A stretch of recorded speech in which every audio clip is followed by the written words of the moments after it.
अस्सलाम वालेकुम, क्या हाल चाल है। तो भाई आप बताएं कि आप कैसे हैं। ठीक है, मैं अल्लाह का शुक्र है काफ़ी बेहतर हूँ और बहुत ठीक हूँ, बहुत अच्छी हूँ। खैर अच्छी हूँ ना। और आप लोग मेरी शॉर्ट वीडियोस देख रहे हैं ना। जैसे कि आपको पता है मुहर्रम चल रहा है, तो जो जो मुहर्रम के में होता है या मुहर्रम के मजालिस में जा होता है, जो रूटीन होता है, मैं वो शेयर कर रही हूँ। उससे पहले मैंने दूसरी रेगुलर वीडियोस शेयर कर रही थी। तो आप बताएं आपको मेरे मिनी व्लॉग्स कैसे लग रहे हैं, अच्छे लग रहे हैं या नहीं लग रहे हैं। ठीक है, मैं आजकल लॉन्ग वीडियोस नहीं बना रही हूँ, उनकी वजह मैं आपको बता दूंगी। तो आज मैंने सोचा चले आप लोगों से कुछ बातचीत हो जाए, क्योंकि बहुत सारे सवाल थे, उनका जवाब देना था। तो मैंने कहा चलो एक लॉन्ग वीडियो बना ही लेती हूँ बातचीत का। रोज जो है डेली व्लॉग करने से बेहतर है कि थोड़ी सी आपसे बातचीत हो जाए। तो भाई सबसे पहले तो आप मेरे वीडियो को लाइक कर लें, कमेंट करें और शेयर करें, और सब्सक्राइब ज़रूर कर लें मेरे चैनल को, और बेल आइकन प्रेस कर दें, जिससे मेरी नई आने वाली वीडियो का आपको पता चल जाएगा। और प्लीज़ प्लीज़ मेरी वीडियोस देखा करें, उसमें कमेंट किया करें, लाइक किया करें और शेयर किया करें, और मुझे अपना थोड़ा थोड़ा थोड़ा सा प्यार दे दिया करें, ताकि ताकि मैं मेरा चैनल ग्रो हो जाए। सही बात है, जो सही बात है वही बता बोलिए। खैर चलें, तो वीडियो स्टार्ट करते हैं। वीडियो क्या स्टार्ट करते हैं, बातचीत स्टार्ट करते हैं। क्योंकि कुछ सवाल थे जिनका मैं एक का तो जवाब दे भी चुकी थी कि जो है ना, मैं बोलती हूँ तो लगता है कि मैं मुंह में कुछ खा रही हूँ, जबकि मैं कुछ नहीं खा रही होती हूँ। वजह बता रही थी कि क्या हुआ था। दूसरा सवाल ये था कि काफ़ी अरसे से मेरे जो है लॉन्ग वीडियोस नहीं आ रही हैं। काफ़ी अरसे यानी समझिए में 6 महीने 7 महीने हो गए हैं लॉन्ग वीडियोस नहीं आ रही हैं। मेरी 1 जनवरी को लास्ट लॉन्ग वीडियो आई थी, जिसमें हम लोग जो है बाहर गए थे। वो आपने देखा था कि हमने न्यू ईयर जो है सेलिब्रेट करने गए थे। तो वीडियोस क्यों नहीं आ रही हैं, और जो शॉर्ट यानी मिनी व्लॉग आ रहे हैं उसमें ज़्यादा हॉस्पिटल हॉस्पिटल हॉस्पिटल का आ रहा था।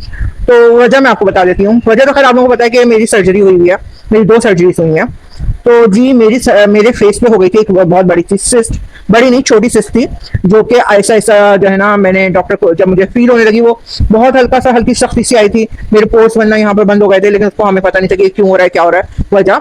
लेकिन 2023 अक्टूबर तक वो अच्छी खासी एक बड़ी सिस्ट बन रही थी, कि जो कि मुझे फील होती थी और बाकी किसी को फील नहीं होती थी। तो फिर जब मैंने अपनी बहन से डिस्कस किया मेरे साथ ये हो रहा है, फिर खैर मैंने उसको उस वक्त भी इतना सीरियस नहीं लिया। लेकिन अक्टूबर के एंड तक जो है ना, मुझे फील होना शुरू हुआ था कि नहीं यार, ये कोई गड़बड़ हो रही है, इसको अब सीरियस लेना चाहिए। तो हम लोग एक डॉक्टर के पास गए थे। डॉक्टर हामिद जकी होते हैं, डर्माटोलॉजिस्ट हैं, वो होते हैं अंकल सरिया में। उनको दिखाया था, उन्होंने कहा ये सीबीसी सिस्ट है, इंशाल्लाह ताला निकल जाएगी। दवाएं दी थी, उन्होंने कहा था कि एक दाना होता है अंदर, वो प्रॉपर ऊपर नहीं आ पाया, तो अंदर से सिस्ट में आ गया, तो हम इसको निकालने की कोशिश करेंगे। उन्होंने दवाएं दी थी और ट्यूब दी थी, मरहम दिया था कि ये लगाओ और इसकी सिकाई करो गर्म पानी से, ताकि ये जो है ना बाहर उभर जाएगा और ये निकल जाएगा।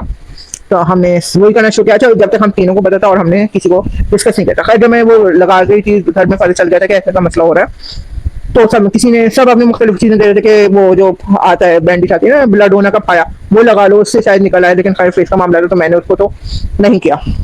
खैर वो दवाओं से ये हुआ कि वो बहुत ज्यादा भर के आ गया कि लोगों को फील होने लगा। जहाँ लोगों को फील नहीं होता था, वो लोगों को फील होने लगा था कि मेरे फेस पे कुछ हुआ है, क्या चीज़ है।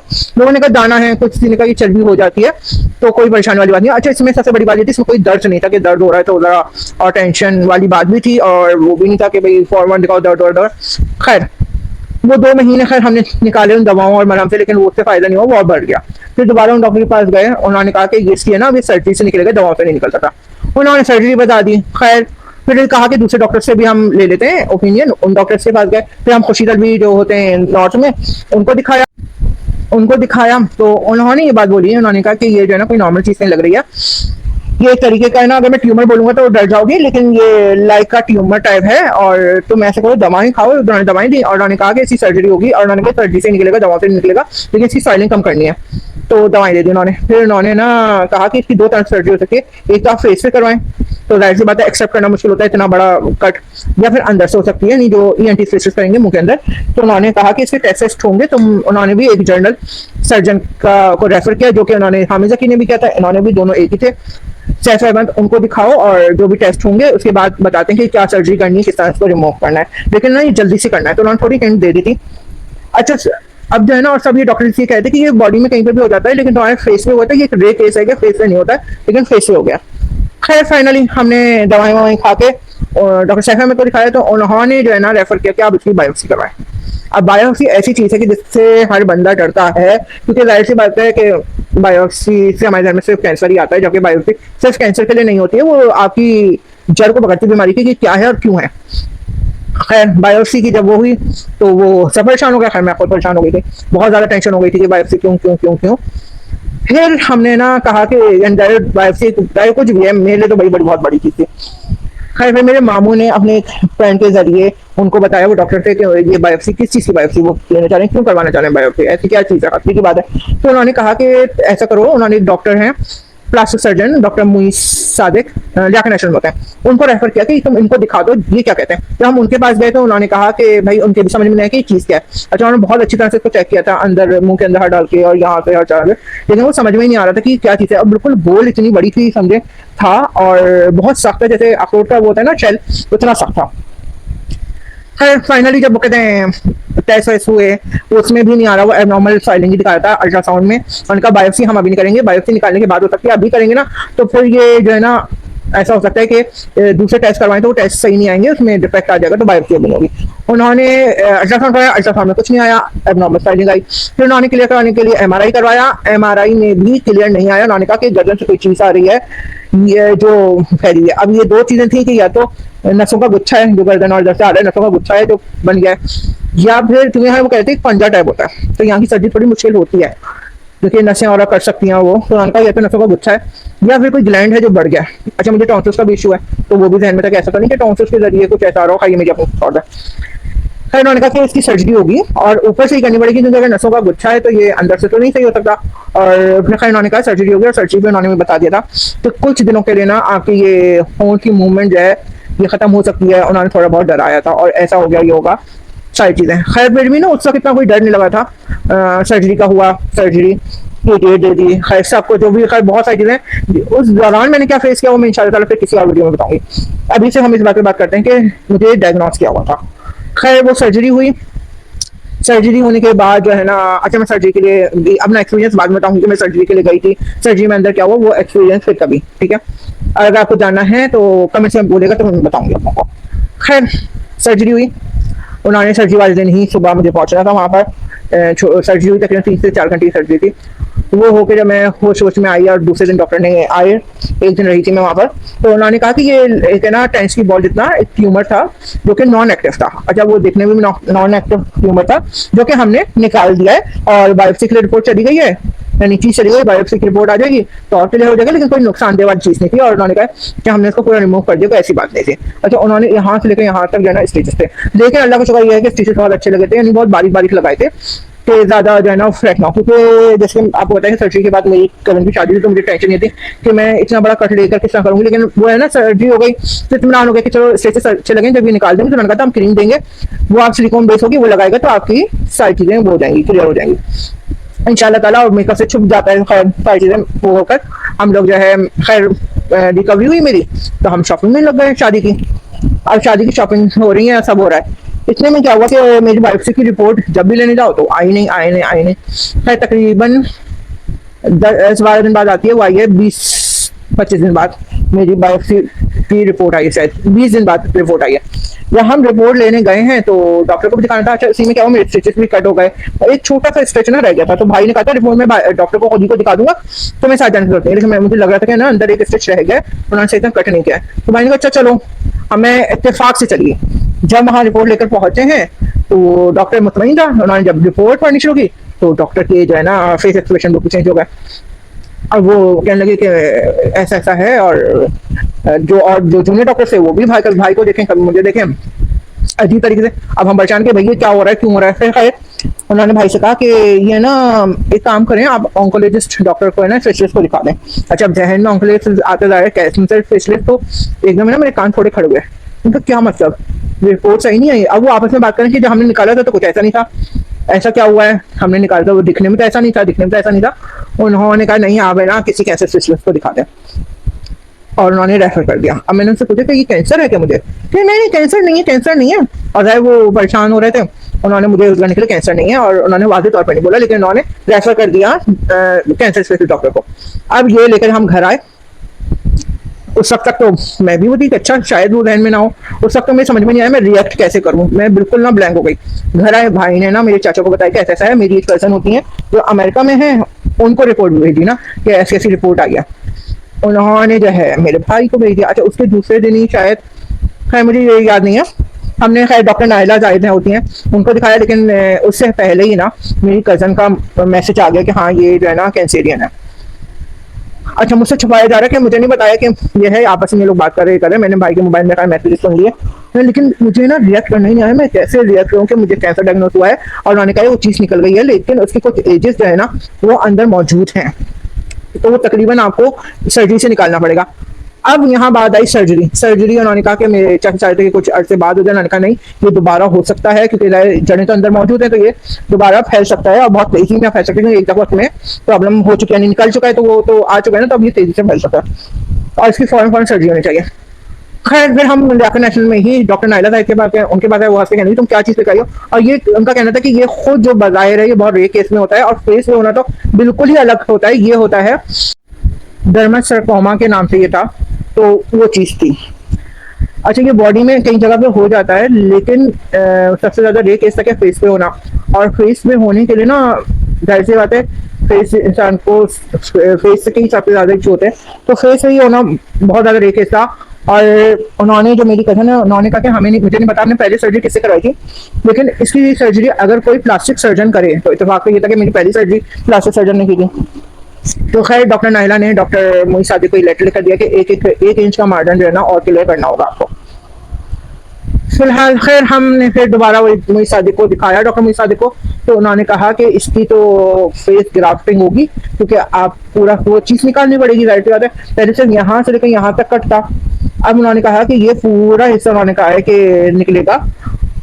और फिर उन्होंने जो रेफर किया अपने कुलीग को रेफर किया वो थे doctor Ubaidur Rahman, plastic surgeon होते हैं वो भी, और वही ग्राफ्टिंग और सारी ये चीज़ें वो करते हैं।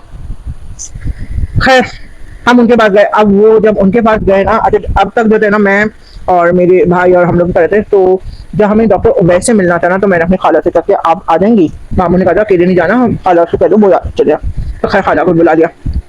अब कुछ फनी भी चीज़ थी कि जैसे ना डॉक्टर उबैद आए तो उन्होंने मुझसे कहा कि मुस्कुरा कर दिखाओ, तो मैं भी बड़े मजे से यूं करके मुस्कुराते जैसे मुस्कुराने लगी, तो उन्होंने कहा बता आपको जब मुस्कुराई उसके बाद मुस्कुराने पाओगे, क्योंकि ये वर्ड्स है ना ये, और अभी तक मुझे पता है कि हाँ मुझे कैंसर हो चुका है, लेकिन मैं रिएक्ट ही नहीं कर पा रही थी कि मैं समझ में नहीं आ रहा था कि मैं किस तरह से रिएक्ट करूँ कि मुझे कैंसर हो गया है। यानी मैं लोग पूछना चाहते थे, उनका हाँ मैं बता रही हूँ बड़े नॉर्मल अंदाज में, मुझे समझ में नहीं आ रहा कि मैं कैसे रिएक्ट करूँ। ये शायद अल्लाह की ब्लेसिंग थी कि अल्लाह ने मुझे रिएक्ट करने का मौका ही नहीं दिया। अब जब से वो आए थे एक हफ्ते में सब कुछ हुआ, जब से ये आई थी रिपोर्ट। अब वो डॉक्टर उबैद से जब बात हुई तो उन्होंने पहली मीटिंग में तो इतना डरा दिया कि ये हो जाएगा, इस तरह करना पड़ेगा, बस उधर तो मैंने रोना, उधर से मेरा रोना धोना शुरू हुआ कि मुझे नहीं करवाना, मुझे ये नहीं था कि मैं मर जाऊंगी अगर ये नहीं हुआ ये फैल जाएगा, बस मुझे ये था कि मेरा फेस खराब हो जाएगा, नहीं फेस खराब हो जाएगा मैं तो नहीं करवाऊंगी। उन्होंने कहा तुम मुस्कुरा नहीं पाओगी, तो ये आँख जो है ये बंद नहीं होगी, देखें आराम से बनोगी ना, उन्होंने कहा ये बंद नहीं होगी और नाक टेढ़ी हो जाएगी, ये चीज़ें उन्होंने इतना ज़्यादा डरा दिया था कि मैंने वहाँ रोना शुरू कर दिया, मैं नहीं करूँगी। खैर वो बहुत उन्होंने समझाया, बहुत समझाया, लेकिन मैं भी अपने जवाब देती रही कि नहीं मुझे ऐसा हो जाएगा तो मैं तो नहीं करवा रही, ये नहीं करवा रही। खैर कर आके जब हम घर आए तो जिसको पता चला कि भाई उन्होंने ऐसा बोला, सभी करेंगे कैसा डॉक्टर है भाई, इतना डरा दिया। तो फिर हमारी ना एक उन्होंने हमें डेट दे दी कि इस डेट पर आपकी सर्जरी है और सारा हो गया। लेकिन क्या हुआ जब वो डेट भी आ गई, हम डेट लेकर वापस आए थे कि भाई उन्होंने कहा ट्यूसडे को, यानी हम उनके पास थर्सडे को गए थे, तो उन्होंने कहा नेक्स्ट ट्यूसडे को आपकी सर्जरी है। अब वो जितना था ना, हमने क्या हुआ कि उसके बाद सब बहुत ज़्यादा एक्टिव हो गया ना कि इस डॉक्टर के पास जाओ, उस डॉक्टर के पास जाओ, ये करवा लो, ये करो, सब वो दुआएं भी चल रही, हर कोई ना मेंटली तौर पे हमारे मेरी पूरी फैमिली डिस्टर्ब हो गई। वैसे ही कि एक तो खबर वही थी कि कैंसर की खबर, वो तो अलग थी, उसके बाद ये चीज़ें जो मुझे फेस करनी थी। इधर भी है ना क्या हुआ कि मेरी समझ में ही नहीं है, जब भी मेरी समझ में नहीं आया कि वो क्या कह रहे हैं और क्या इस पर इफेक्ट हो सकता है, बस मैं इस बात नहीं, मेरी स्माइल खत्म हो जाएगी, मेरा ये हो जाएगा, मुझे ये नहीं पता कि आगे चलकर और क्या क्या होना है, बाकी कुछ मैंने सोचा ही नहीं। खैर फिर हम लोग और 2-3 हॉस्पिटल गए, उनसे बात की। अच्छा जिससे बात करो ना कि भाई ऐसा ऐसा हुआ, तो सब समझते थे मुझे ओरली इशू है, जबकि मैं छालिया पान ऐसे कोई ऐसी चीज़ खाती थी ना, मुझे ओरली था, यानी मुंह का कैंसर नहीं था मुझे, ना ही स्किन का कैंसर था ये ना कि स्किन पर कोई ऐसी कॉस्मेटिक्स लगा लिया या ऐसी कोई प्रोडक्ट लगा लिया, ना ही स्किन का था, ये जो भी था वो गोश्त के अंदर ही जो अंदर होता है वो सेम था। खैर फाइनली क्या हुआ कि एक वीक के लिए हमने ना पोस्टपोन किया अपनी सर्जरी को कि भाई दूसरा डॉक्टर से ले लें। फिर जिनके रेफर से हम लियाकत नेशनल पहुंचे थे ना, उन्होंने कहा कि आप परेशान नहीं हो, मैं कराची का बेस्ट जो है ना डॉक्टर रेफर करता हूँ, तो कौन हो सकता है। फिर हम एक दफ़ा जो मेरी कज़न बाहर होती है उन्होंने कहा था एक और डॉक्टर से ये होते हैं नहीं जिक्र रहे हो, जियाउद्दीन हॉस्पिटल में होते हैं। डॉक्टर आसिफ करके कुछ नाम था, आसिफ हुसैन या ऐसे कुछ नाम था उनका। उन्होंने कहा वो भी ऑन्कोलॉजिस्ट है, तो उनके पास जाओ मेरे रेफर से। उन्होंने भी ये कहा कि सर्जरी तो होगी, लेकिन यह है कि सर्जरी में ना आप ऐसा करें यहाँ से नहीं करवाएं। वो हम ये चाह रहे थे कि ना वीडियो वो, तो इतने हिस्से में ना हम ये भी हो रहे थे कि रेडिएशन से कम हो जाए, लेकिन जिसको बुलाया तो उन्होंने कहा नहीं, रेडिएशन नहीं हो सकती है क्योंकि एज कम है। तो रेडिएशन के ना वैसे तो कीमो जो होती है वो तलक अल्लाह का शुक्र है, कीमो से अल्लाह ने बचाया। रेडिएशन में होगा कि दूसरे साइड इफेक्ट इतने ज़्यादा हो जाते हैं ना, तो वो रेडिएशन नहीं हो सकती है। खैर फिर ये हुआ कि जब इतना ज़्यादा होने लगा तो मैंने अपने आप को ना मेंटली तौर पे इस तरह तैयार किया। और ना सबसे पहले मैं थी कि मुझे नहीं करवाना, लेकिन मैंने ये कहा कि यार मैं देख रही हूँ कि मेरी पूरी फैमिली इतना सर्वाइव कर रही है, सब परेशान है कि ऐसा हो जाए हो जाए हो जाए। मैंने कहा कि मैं सर्जरी करवाने को तैयार हूँ, मैं सर्जरी करवाऊंगी, ताकि ये उस वक्त मेरे ध्यान में था कि ये निकलेगा, खत्म हो जाएगा मामला। मेरी जो फैमिली है वो तो टेंशन और उससे जो निकल जाएगी कि भाई अगर मुझे की वो होती है रेडिएशन होती है तो उसकी और चीज़ें वो होती है, फिर वो मेरे साथ सर्वाइव करती रहेगी। ये मसले मसाइल, तो खैर रेडिएशन नहीं करवाएंगे और सर्जरी करवाएंगे। अब ये था कि किसी सर्जन को ऐसे को ढूंढे कि जो सर्जरी सही कर दे और ये कर दे। खैर जितने भी बात हुई, आखिर में डॉक्टर उबैद जो थे उन्हीं पर आकर सब कुछ खत्म हुआ कि डॉक्टर उबैद जो है वो बेस्ट डॉक्टर हैं अभी तक, तो उन्हीं को दिखाया जाए, यानी उन्हीं से सर्जरी करवाई जाए और वही करें। अब जब हम उनके पास दोबारा गए कि भाई एक हफ्ता डिले हो गया, तो अब आप सर्जरी की डेट देते हैं। और वो सब कुछ है ना एनेस्थीसिया के डॉक्टर टॉयल सबसे मिलकर उनसे डेट लेने गए। जब वहाँ डेट लेने गए तो उन्होंने फिर कहा अब तुम बताओ कि मैंने क्या क्या बोला था। मैंने बताया और उससे मुझे एक और चीज़ उन्होंने कहा कि आपकी लगेगी एनजी। मैंने कहा एनजी क्यों? फिर उन्होंने बताया कि नहीं, वो जो चीज़ निकलेगी वो अंदर तक का होगा और डायरेक्ट खाने पीने का मसला होगा तो एनजी के जरिए सब जाएगा और कहते हैं ये अंदर तक का निकलेगा। तो वहाँ जाकर तो और टेंशन में आ गई है ये क्या। फिर उन्होंने बताया हम कोशिश करेंगे कि अंदर का जो स्किन है वो कुछ ना पहुंचे, लेकिन आप करेंगे पूरा हिस्सा रिमूव होगा और कोशिश करेंगे कि हम ये बचा लें और आँख को बचा लें। लेकिन स्माइल का तो आपका इशू है। वहाँ के जूनियर डॉक्टर ने कहा भी कि हम थ्रेड बांध कर अगर कुछ भी अंदर का होगा, उन्होंने कहा नहीं हो सकता। खैर जब मैंने इरादा कर लिया था तो मुझे तो सर्जरी करवानी थी। खैर फाइनली जब सर्जरी हुई है, हो गई, जो भी कहानियाँ थी, खैर वो बहुत चीज़ें हैं सर्जरी के बीच में भी। खैर जब सर्जरी हुई और मेरी आँख खुली है तो पता चला मेरा ये जो फेस है ये बहुत ज़्यादा फैल हुआ था। और उन्होंने जो सर्जरी करके ये चीज़ निकाली थी, अच्छा सर्जरी में उन्होंने कहा था कि सर्जरी होगी तकरीबन 10 से 12 घंटे की, 7 या 10 घंटे तो उन्होंने बोले थे वो होगी। और उसके बाद हो सकता है आईसीयू में भी रखा जाए क्योंकि बहुत बड़ी सर्जरी थी, क्योंकि पूरी ग्राफ्टिंग थी, फ्लैप लगना था और फ्लैप लेना था उन्होंने हाथ से। तो वो सब तो मैं हाथ को भूल ही गई थी कि हाथ से लेना होगा, हाथ में कुछ होगा। मेरे जहन में नहीं था कि हाथ में भी कुछ प्रॉब्लम्स आएंगी। तो उन्होंने क्या किया था, मेरी आँख खुली है ना, तो मेरा ये वाला जो हाथ था ये पूरा प्लास्टर हुआ हुआ था। ये चीज़ तो मेरी हुई थी और मेरे ना नलकियाँ और ये सारी लगी हुई थी और सब कुछ, खून की भी ज़रूरत पड़ी थी, उनकी काफ़ी बड़ी सर्जरी थी। अब मेरा पैर भी बंधा हुआ। अब मैं समझ में नहीं आया कि मैं उठूँ तो क्या। हर बात में पता चला कि उन्होंने मेरा हाथ से 2 जगह से, यानी आपको नजर होगा, ये कैसे दिखाऊँ मैं आपको, ये वाला, ये सा, ये मेरे अंदर लगाया और जो नीचे वाला था वो मेरे ऊपर लगाया। तो मेरे हाथ से लेकर उन्होंने यहाँ पर पूरा फिट किया है, जो कि अभी अगर आपको फील हो रहा है वही थोड़ा थोड़ा मोटा मोटा सा सॉइलिंग था इसमें। अल्लाह का शुक्र है कि मैं बहुत बेहतर हो गई हूँ। वरना अगर पहले जब मैं सर्जरी होकर निकली थी ना, लोगों को मैंने अभी तक, मैं आपको बताऊँ, मैंने अपना बगैर उसके फेस देखा ही नहीं है और ना मेरी हिम्मत है कि मैं देखूँ। तो खैर ये सारी चीज़ें थी। अल्लाह का शुक्र यह है कि अभी तक वो चीज़ रिमूव हो चुकी है, क्योंकि सर्जरी के दौरान ही उन्होंने बायोप्सी कर करके वो उसको रिमूव करना था कि जब तक रिमूव नहीं हो जाएगा, बायोप्सी की रिपोर्ट क्लियर नहीं आ जाएगी, जब तक हम इसको करते रहेंगे जितना भी होगा। अल्लाह का शुक्र है बायोप्सी की रिपोर्ट क्लियर आ गई थी, उस वक्त तक जो उन्होंने कहा था सब निकाल दिया है। उसके बाद भी जब इन राइटिंग आई है रिपोर्ट वो क्लियर है, अल्लाह का शुक्र है। लेकिन 10 साल तक फॉलो अब है। खैर उसके बाद जो है ना, मैं 1 महीने तक एनजी लगी रही है, मैं कुछ खा पी नहीं सकती थी। मेरी जो हालत थी, मेरा ये पूरा हाथ यहाँ तक बंधा हुआ था पूरा।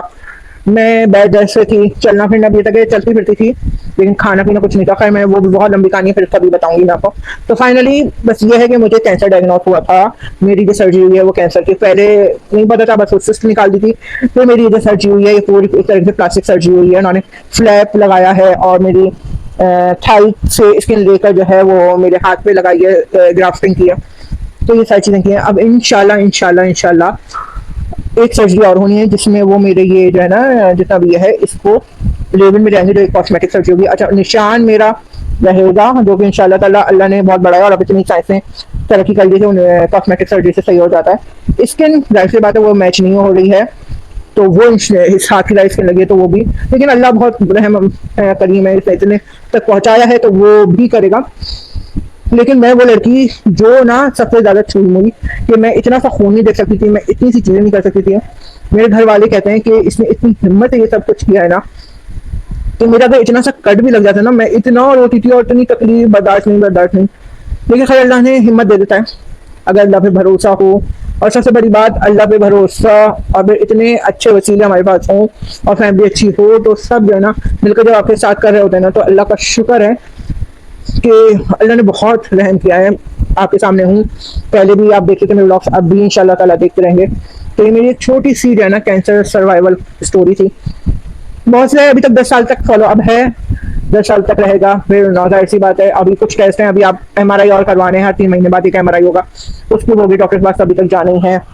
तो अभी भी रहे मुश्किलात हैं, और बस दुआ में याद रखें कि आगे अल्लाह ना करे कि दोबारा ऐसे कुछ हो, क्योंकि डॉक्टर्स का कहना है कि ये दोबारा ग्रोथ हो जाता है, वो चीज़ निकाल दी है लेकिन कहीं और या इसकी कोई वो ना हो। तो दुआ में याद रखें। बस अब ज़्यादा नहीं बोलूँगी, क्योंकि ज़्यादा बोलने लगते हैं ना तो मेरे अल्फाज ज़रा वो हो जाते हैं, बहुत लंबी वीडियो हो गई है। आगे भी मुझे ऐसी हिम्मत देता रहे। वैसे मैं एक बताऊँ, जब से मैंने नकाब लगाया ना, सब कह रहे हैं मुझे बहुत सूट कर रहा है। आप बताएं, जिन्होंने पहले मुझे देखा है वो, मैं उसमें क्या लगा था, मास्क में लगा लग रही या नकाब में, लेकिन दुआ है इंशाल्लाह ताला ये नकाब में करती रहूंगी। खैर, बस जो भी था ये सारी चीज़ें थी, और इसके अंदर मैंने क्या क्या सर्वाइव किया और क्या क्या चीज़ थी वो इंशाल्लाह मैं किसी और वीडियो में आपको ज़रूर बताऊंगी। इंशाल्लाह नेक्स्ट वीडियो में, जो इसके बाद मैं लॉन्ग वीडियो बनाऊँ तो उसमें ही बताऊंगी। तो बस दुआ है कि अल्लाह मियाँ जितने भी बीमार हैं, सबसे पहले तो उनके ना फैमिली उनके साथ हो, तो ये कैंसर जैसी चीज़ें भी है ना, आप उससे सर्वाइव कर सकते हैं अगर आपकी फैमिली आपके साथ अच्छी है और आपको सपोर्ट करती है हर तरीके से। मेंटली सपोर्ट भी चाहिए होती है आपको, फिजिकल, हर तरह से। और अल्लाह का शुक्र है, सबसे पहले मेरी वैसी फैमिली तो है, पूरी होल फैमिली। मेरे बहन भाइयों ने मेरा बहुत ख्याल रखा है। मेरे भाई के लिए कहती थी मेरा गोल्डन पीरियड चल रहा है कि मेरी हर ख्वाहिश पूरी होती है। तो अल्लाह में मेरी फैमिली को और कोई परेशानी ना दे, बस जो चीज़ें थी वो ख़त्म हो जाएं और मुझे भी अब कोई बीमारी ना दे, क्योंकि अल्लाह ने कहा छोटी सी बीमारी में ना इतनी बड़ी बन जाती है, तो आपको पता नहीं होता। तो अगर छोटे से कोई इशू ना, तो डॉक्टर से कंसल्ट जरूर करना चाहिए, कभी इसको हल्का नहीं लेना चाहिए। तो अब तो मैंने तौबा कर लिया कि कोई ऐसी चीज़ मुझे फील होगी तो मैं हर चीज़ डॉक्टर से कंसल्ट जरूर करूँगी, कभी खुद से कुछ करने की ज़रूरत वो नहीं करूँगी कोशिश। तो खैर पहले अब आप लोग बोर ना हो जाए, तो बस दुआ में याद रखेगा, मेरे चैनल को सब्सक्राइब करेगा और प्लीज वीडियो पे लाइक भी करेगा, कमेंट में मुझे हौसला भी देगा कि मैं आगे भी इस चीज़ से लड़ सकूँ। और क्योंकि अभी जो एमआरआई को उसके बाद होता है कोई मेडिसिन वगैरह चलो, अभी तक कोई मैं मेडिसिन नहीं ले रही हूँ, लग चुका है कोई कीमो नहीं है, और अल्लाह ना करे कोई रेडिएशन वगैरह हो। तो प्लीज़ दुआ में याद रखेगा, अपना बहुत ख्याल रखेगा। चले मिलते हैं नेक्स्ट वीडियो में, नेक्स्ट व्लॉग में, नेक्स्ट किसी भी चीज़ में, ठीक है। अल्लाह हाफिज़।